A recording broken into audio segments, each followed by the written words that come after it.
North Atlantic, May 1943.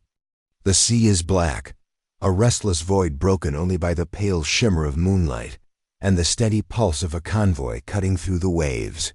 Merchant ships creak under the weight of cargo, oil, food, ammunition, the lifeblood of a starving Britain.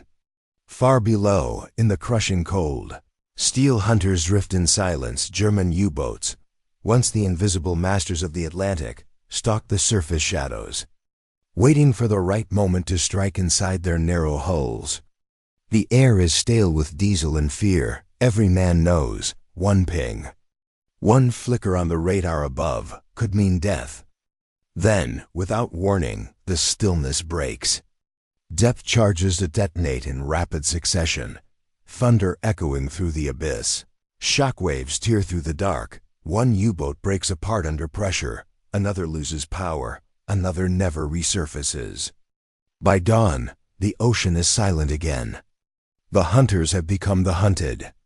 It was the night the tide turned, the night the German U-boats began to vanish beneath the waves. By 1943, the Battle of the Atlantic had raged for nearly 4 years, from the icy waters off Norway to the storm-tossed North Atlantic. Germany's U-boat fleet had waged an almost uninterrupted campaign against Allied shipping for Britain, an island nation dependent on imported food, fuel, and raw materials. The stakes could not have been higher. Every lost merchant ship threatened not just military supplies, but civilian survival. The Germans had perfected the art of undersea warfare. Their U-boats moved in wolf packs. Groups of submarines coordinated to attack convoys at night. One convoy, hundreds of miles from land, might be shadowed for hours by a single submarine, sending radio signals to summon reinforcements. When the pack struck, it did so with precision. Often within the dark hours, when escorts were stretched thin, the Atlantic became a hunting ground, endless waves concealing death below. The toll on the Allies was staggering in early 1943.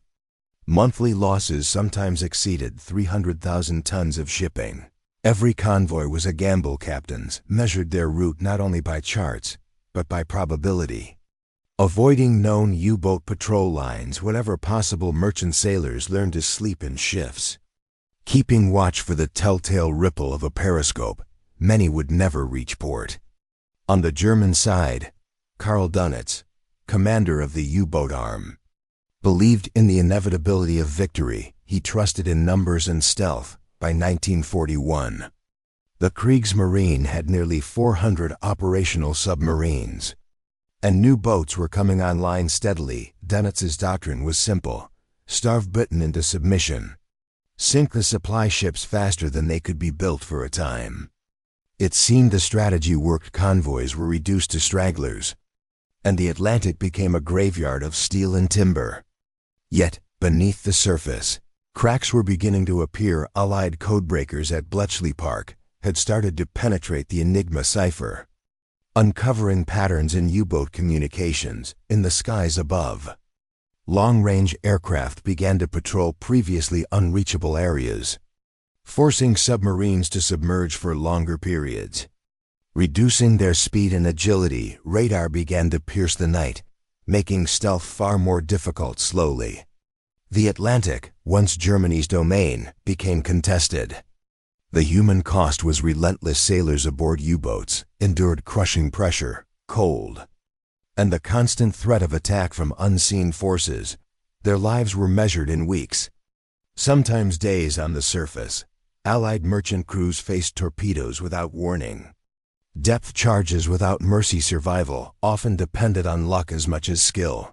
Eyewitness accounts recall the eerie silence that followed an attack, a stillness broken only by floating debris and the occasional, distant scream. By spring 1943, the strategic picture was clear. The U-boats had ruled the Atlantic for 2 years, sinking hundreds of ships and tens of thousands of tons of cargo. Yet the Allies were adapting. Convoy escorts were becoming more numerous, better equipped, and more coordinated. Escort carriers launched aircraft that could hunt submarines over thousands of square miles. The war beneath, The waves was shifting from a contest of German stealth to a struggle of Allied detection and retaliation. This transformation set the stage for a pivotal moment. A single month, one convoy season, would reveal the limits of German dominance. The tide, once favoring the hunters, would turn irrevocably. The Atlantic, dark and cold, would become a theater of loss for the U-boat crews and a triumph of Allied perseverance. The stage was set. Technology, intelligence, and human endurance were converging toward a single decisive point. The German Wolfpacks, feared across the seas, were about to face their greatest challenge, one that would redefine the Battle of the Atlantic forever. By early 1943, the Allies had begun to close the gap in the long-running Battle of the Atlantic. The strategic picture was changing. Driven by technological innovation, improved tactics, and intelligence breakthroughs, what had once been a near-invisible undersea threat was now increasingly vulnerable to detection and destruction. One of the most decisive shifts came from intelligence. British codebreakers at Bletchley Park had cracked the German naval Enigma, allowing them to read U-boat communications in near real-time convoy routes, Wolfpack positions, and attack plans could now be anticipated. Commanders began rerouting convoys away from known patrol lines, reducing exposure to the devastating attacks that had once seemed inevitable. This invisible war of information was just as crucial as any engagement at sea. Technological advances on the surface also tipped the balance. High-frequency direction finding, HFDF, or HFDF, allowed Allied ships and aircraft to pinpoint the source of U-boat radio transmissions, making the submarines' communications a vulnerability. Meanwhile, radar technology improved, allowing nighttime detection of periscopes and surfaced submarines. Aircraft, once limited in range, now patrolled the mid-Atlantic gap, areas previously unreachable, exposing U-boats to air attack even in the most remote waters. Tactical evolution complemented these technological gains. Convoys were now protected by coordinated escort groups, including destroyers, corvettes, and crucially, escort carriers. These small aircraft carriers could launch long-range patrol planes to hunt submarines actively, transforming convoys from vulnerable targets into mobile, heavily defended formations. The Allies also began developing hunter-killer groups, dedicated to tracking and destroying U-boats before they could strike merchant ships. Coordination, once haphazard, became a science.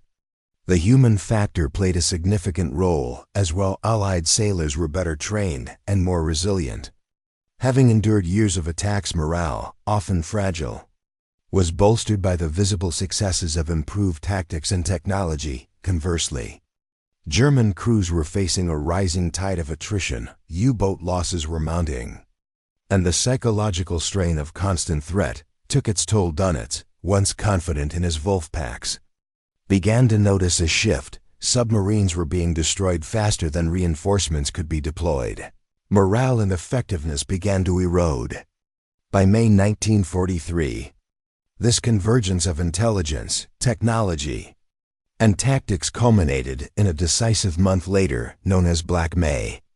Over 40 U-boats were destroyed, a staggering loss that forced Dunitz to withdraw much of the fleet from the North Atlantic. It was not a single battle but a series of coordinated defeats, each eroding the Kriegsmarine's operational capacity and breaking the psychological grip the U-boats had once held over the Atlantic. The Allies' growing control of the seas was more than a strategic advantage.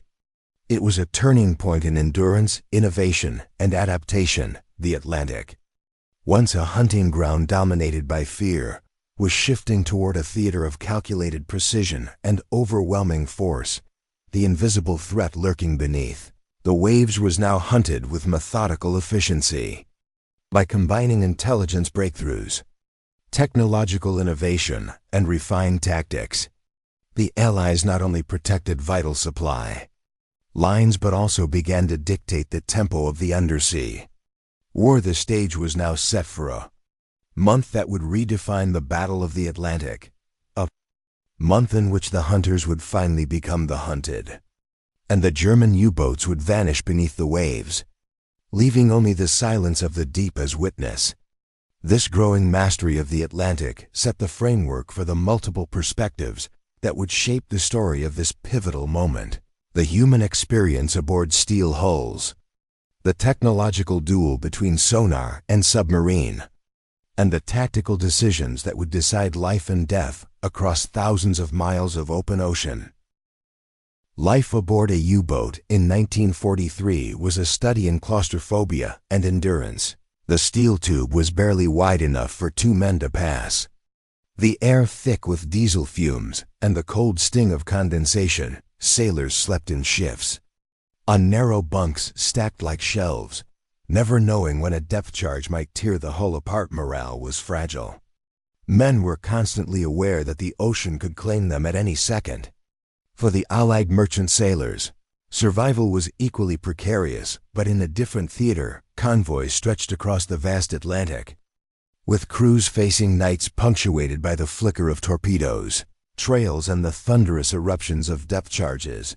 Each man carried a personal history, a family waiting back home, and the persistent fear of disappearing beneath waves that seemed infinite letters from home.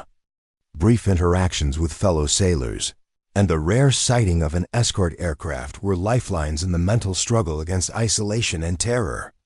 The human cost was relentless. Eyewitness accounts describe the eerie quiet after a successful U-boat attack, floating debris, a drifting lifeboat, and silence that spoke louder than any explosion for both sides.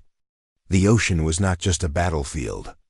It was a living entity, indifferent, dangerous, and unforgiving.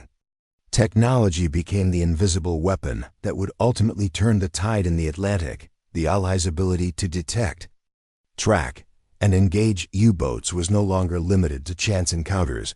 High-frequency direction finding, or HFDF, allowed escorts to triangulate radio transmissions from submarines, converting what had been their communication lifeline into a liability. Radar improvements extended detection capabilities into the night, revealing periscopes slicing through moonlit waters. Air power also transformed the battlefield. Long-range aircraft, including the B-24 Liberator and Swordfish torpedo planes from escort carriers, patrolled vast stretches of ocean. U-boats could no longer surface freely.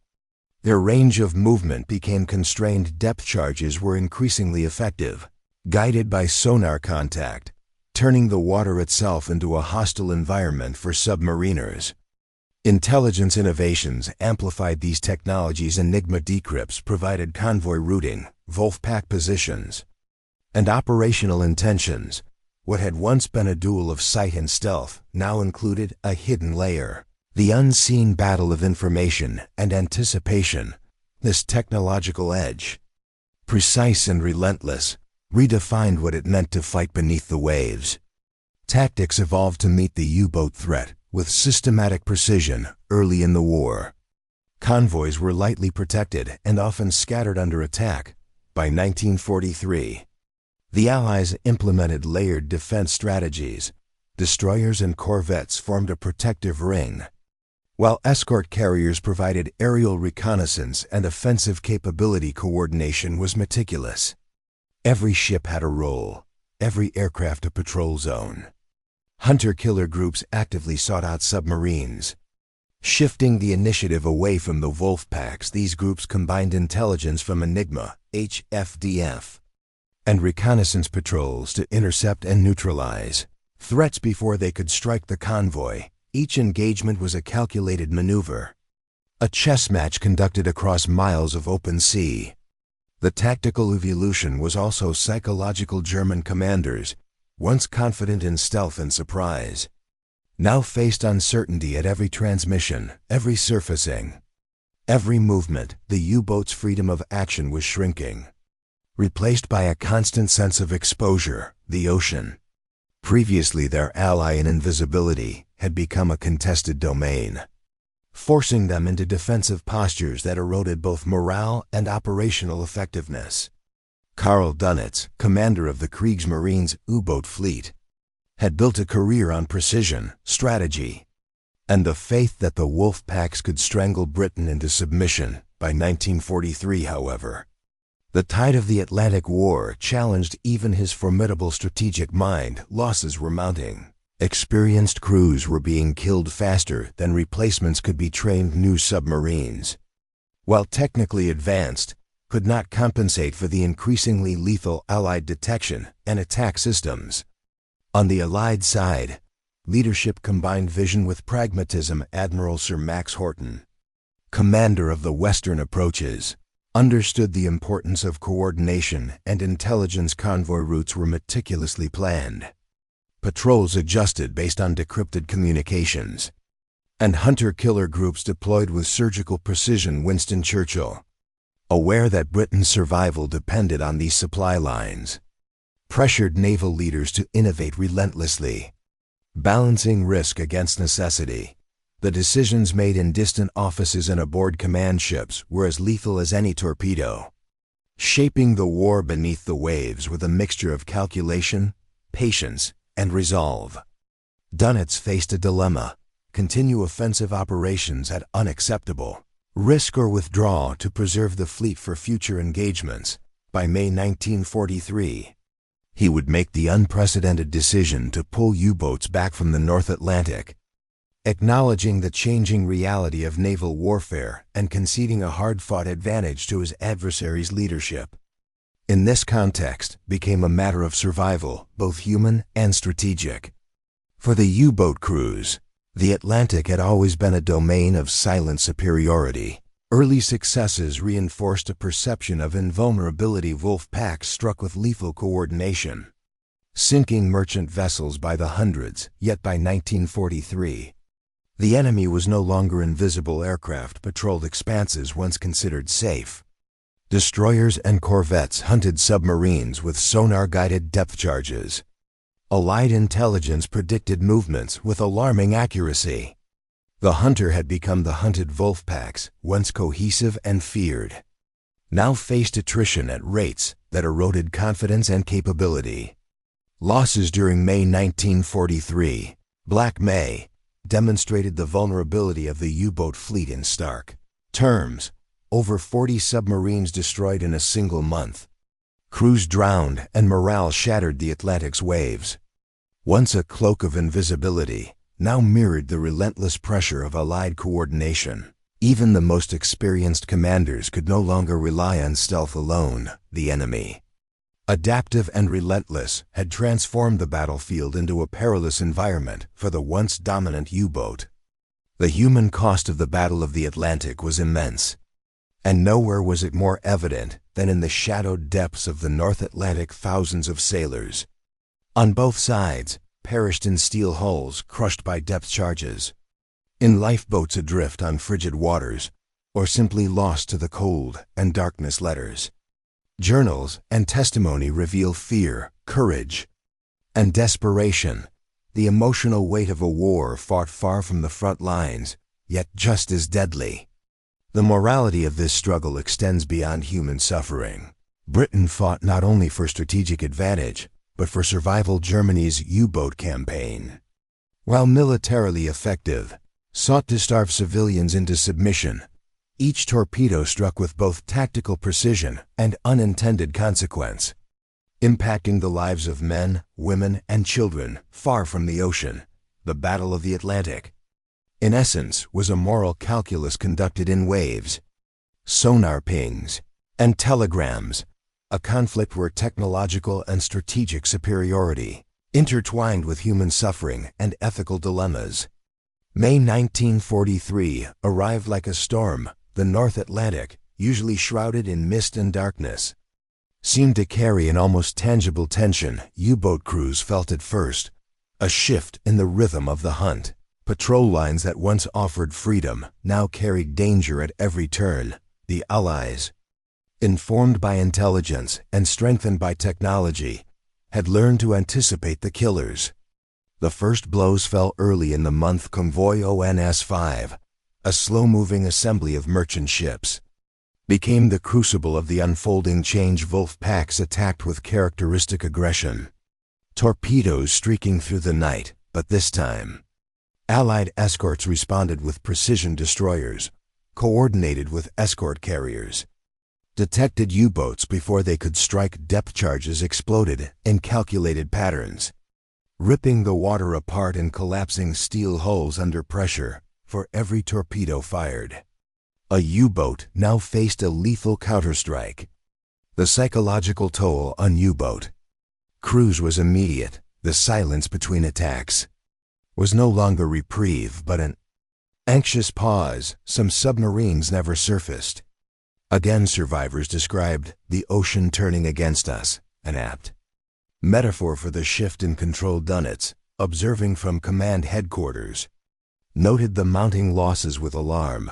30 submarines destroyed in mere days. Experienced commanders gone, communication lines severed.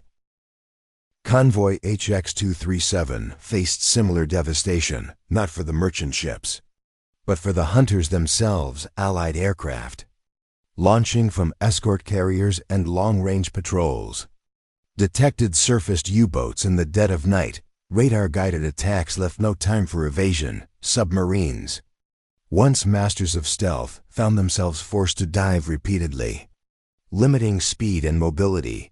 Each attempt to attack a convoy became a gamble with survival as the highest stake. Tactics that had once been effective now worked against the Germans. Hunter-killer groups moved like a predator of a different sort, actively seeking out submarines rather than waiting for attacks to occur. Escort coordination improved to the point where multiple U-boats in a single area could be tracked simultaneously, their movements anticipated and countered. By the third week of May, it was clear that the North Atlantic was no longer a hunting ground. It had become a trap. The numerical toll was staggering. In a single month, over 40 U-boats were destroyed, the highest monthly loss of the war for the Kriegsmarine. Dozens of crew members perished, their bodies swallowed by the cold Atlantic. Survivors returned to port with accounts of relentless assaults, the deafening pressure of depth charges, and the impossible weight of the sea pressing from all sides. For the Allies, it was a calculated success, a culmination of intelligence, technology, and tactical refinement. By the final days of May, the psychological and operational impact could no longer be ignored. U-boat commanders were hesitant, Wolfpacks fragmented, and Dunnets made a historic decision. The majority of his Atlantic fleet would be withdrawn. Germany's dominion over the ocean, established over years of meticulous planning and ruthless execution, had been broken. The hunters had become the hunted, and the ocean itself seemed to reclaim dominance on behalf of the Allies. This first part of the climax demonstrates not only the destruction of German submarines but also the convergence of factors: human endurance, technological innovation, tactical mastery, and leadership decisions that produced the decisive turning point in the Atlantic. Yet the story is not complete. The full scale of Britain's revenge beneath the waves is revealed when the coordinated strikes, retreat orders, and strategic consequences are traced in their final, harrowing detail. The second half of May 1943 marked the culmination of Allied preparation, planning, and patience. Each hunter-killer group moved with precision, guided by intelligence and reinforced by air reconnaissance convoys. Previously vulnerable, now became instruments of lethal counterattack. Convoy SC-130 faced relentless pursuit by U-boat Wolfpacks in the mid-Atlantic, but the tide had turned. Escort carriers like HMS Tracker and HMS Activity launched aircraft that patrolled thousands of square miles, detecting surfaced submarines before they could position for an attack. Destroyers and corvettes, trained in coordinated maneuvers, converged on contacts with speed and accuracy. Sonar pulses reverberated through the cold waters, followed by the familiar punishing detonations of depth charges. The U-boats struggled for survival, submerged for extended periods. Their batteries drained rapidly, engines labored, and crew fatigue mounted. Attempts to communicate with command were increasingly dangerous, as HFDF signals betrayed positions to waiting Allied forces. Each engagement became a test of endurance as much as strategy. Many commanders, seasoned in stealth and surprise, reported feelings of dread, a psychological reversal in a theater they had once dominated. By May 24th, Dunitz recognized the inevitability of the situation. Reports from the Atlantic detailed staggering losses. Over 40 U-boats destroyed in a single month. Dozens more damaged and hundreds of men killed or captured. Kriegsmarine's operational capacity in the North Atlantic had been critically impaired, with the Wolfpacks shattered and morale eroded. He issued orders to withdraw the majority of U-boats to home ports for refitting and training, a move unprecedented in scale. This withdrawal marked the end of Germany's offensive supremacy in the Atlantic. The Allies, combining intelligence, technological innovation, and coordinated tactics, had reversed a war of attrition that had favored the hunter for 2 years. Convoys, once hounded relentlessly, now crossed the Atlantic with greatly reduced losses. Merchant ships delivered vital supplies without constant fear of annihilation. The strategic and psychological impact was profound for Dunitz and his commanders. The withdrawal was a concession of vulnerability, a recognition that the era of dominance beneath the waves had ended for Allied sailors. It was a validation of years of perseverance, training, and incremental innovation. Each success reinforced the belief that the Atlantic, once a theater of fear, could now be controlled and defended. Survivor accounts from the U-boat fleet describe the harrowing reality of the retreat. Silent runs under ice-cold waters, the constant threat of attack from unseen aircraft above, and the haunting knowledge that for every submarine that survived, another had been lost forever on the British side.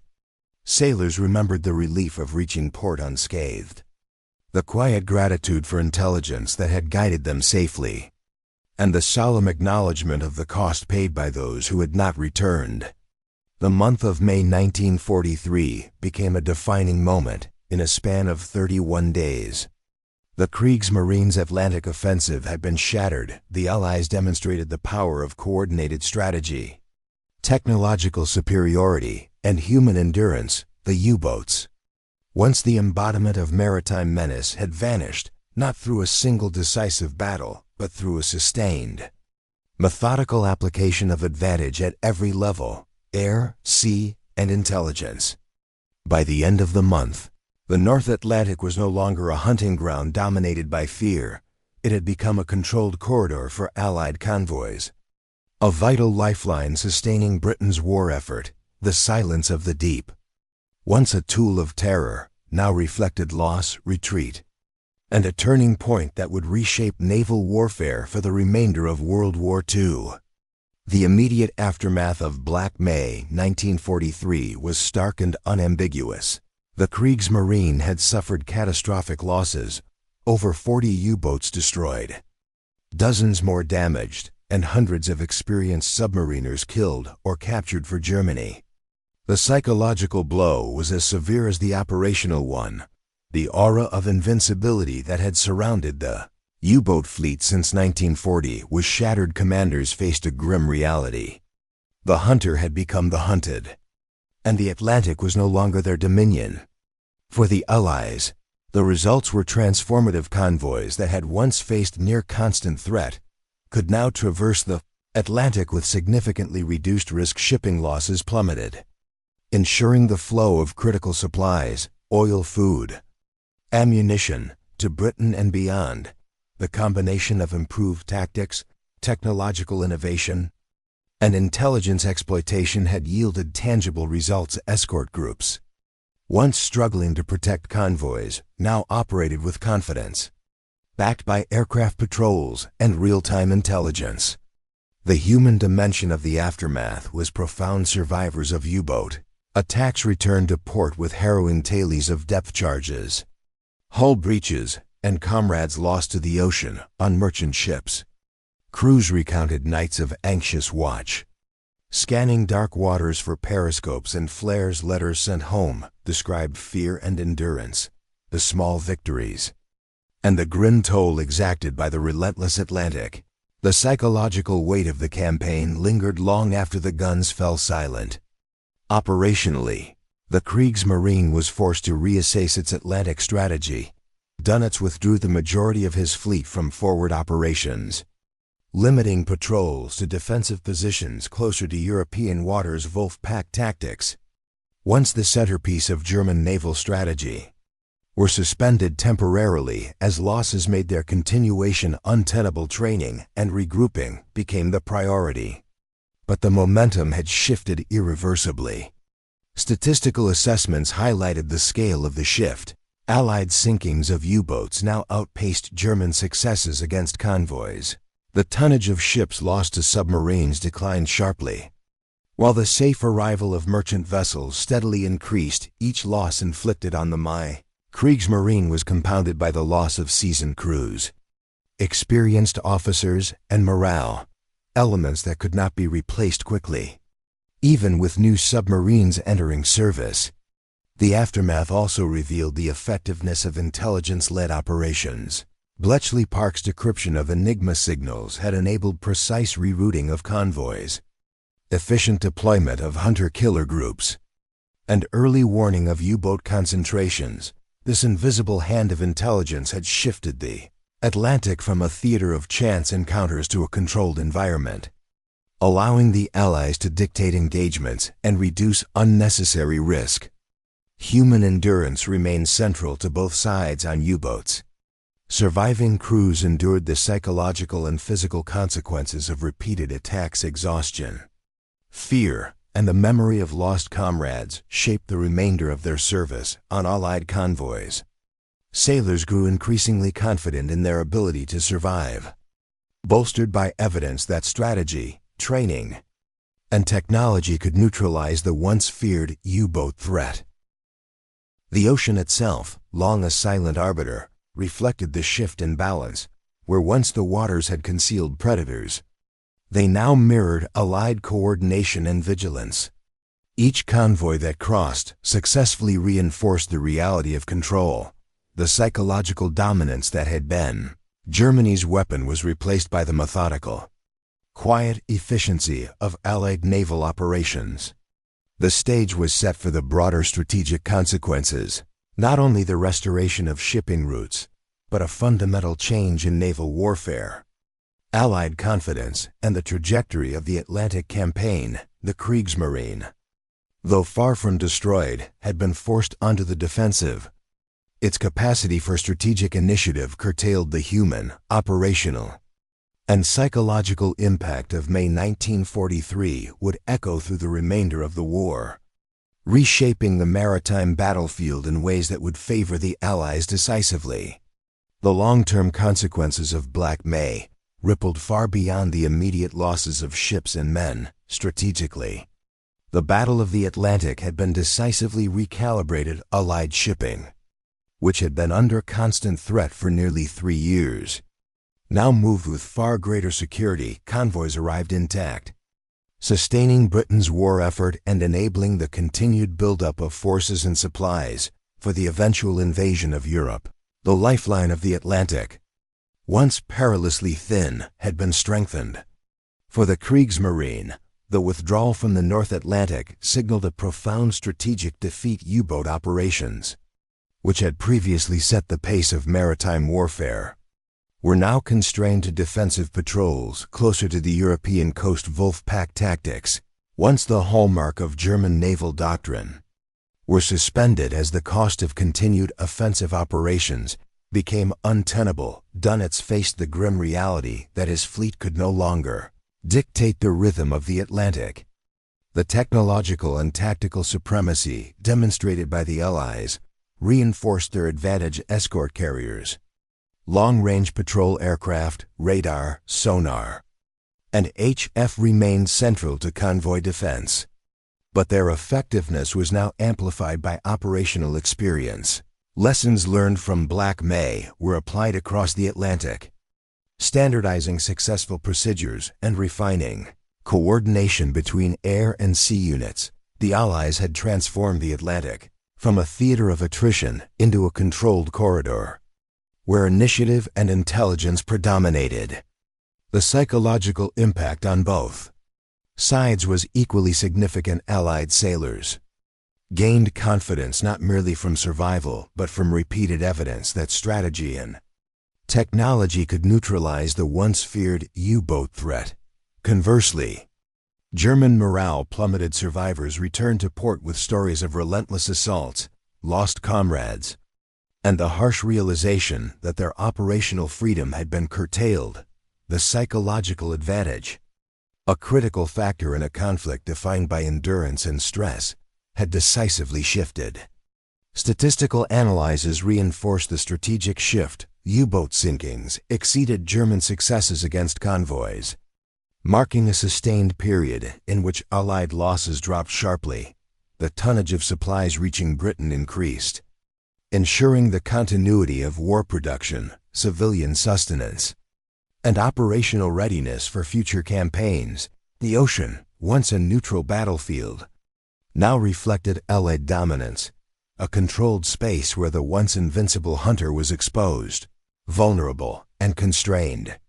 The retreat of the U-boat fleet also had operational consequences beyond the Atlantic. Resources that might have been devoted to offensive operations were redirected to training, refitting, and coastal defense. Experienced crews, lost in battle, could not be replaced quickly, creating long-term vulnerabilities. Germany's maritime strategy, once aggressive and far-reaching, was reduced to a defensive posture, ceding initiative and strategic opportunity to the Allies. In retrospect, Black May marked the beginning of the end for Germany's Atlantic dominance. The Kriegsmarine would continue to operate in European waters, but it would never regain the ability to threaten Allied supply lines on the same scale. For the Allies, the lessons of the campaign reinforced the value of intelligence, technological integration, and operational coordination, principles that would underpin future success across multiple theaters of war. By the close of 1943, the Atlantic had been irrevocably transformed. The U-boat threat, while still present, was contained and increasingly manageable.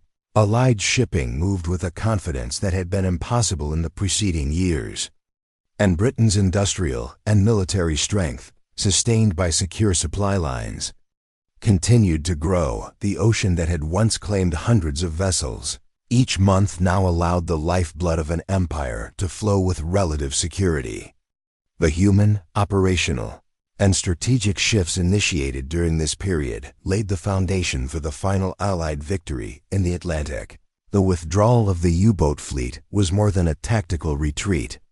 It was a symbolic and practical turning point.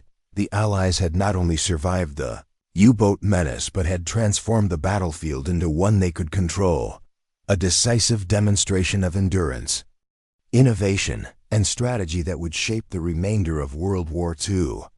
The Atlantic is vast, cold, and indifferent, a stage upon which courage, ingenuity, and endurance are measured not by glory but by survival. Black May 1943 reminds us that war is often won in silence, beneath the waves where human life, steel, and strategy collide in ways almost invisible to the world above.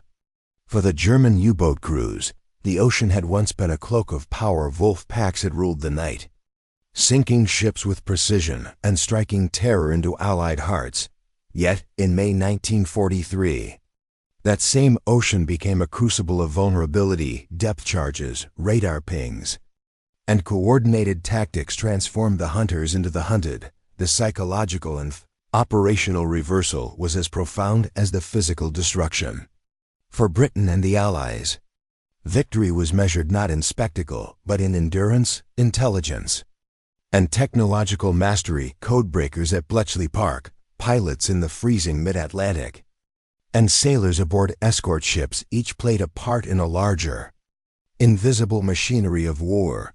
The triumph beneath the waves was quiet, methodical, and relentless, a testament to human resolve and the capacity to adapt in the face of relentless danger. Black May reshaped the Battle of the Atlantic, but its significance extends beyond statistics and strategy. It revealed the fragile balance between fear and control, Between human endurance and mechanical precision, it demonstrated that technological superiority, combined with disciplined execution and moral resolve, could overcome even the most fearsome adversary. In the deep silence that followed, the Atlantic kept its secrets. Wrecks of steel, lost crews, and shattered submarines rested in cold darkness, a solemn reminder of the cost of war. Yet from that silence emerged the lifeline that sustained a nation, the corridor that enabled Allied victory, and the enduring lesson that patience, coordination, and resilience could alter the course of history. The night German U-boats vanished beneath the waves was not merely a tactical victory, it was a testament to human ingenuity, endurance, and the quiet, persistent force of a world determined to survive in that darkness. The Allies had exacted their revenge, not through fury, but through relentless precision, turning the Atlantic from a graveyard of fear into a conduit of hope.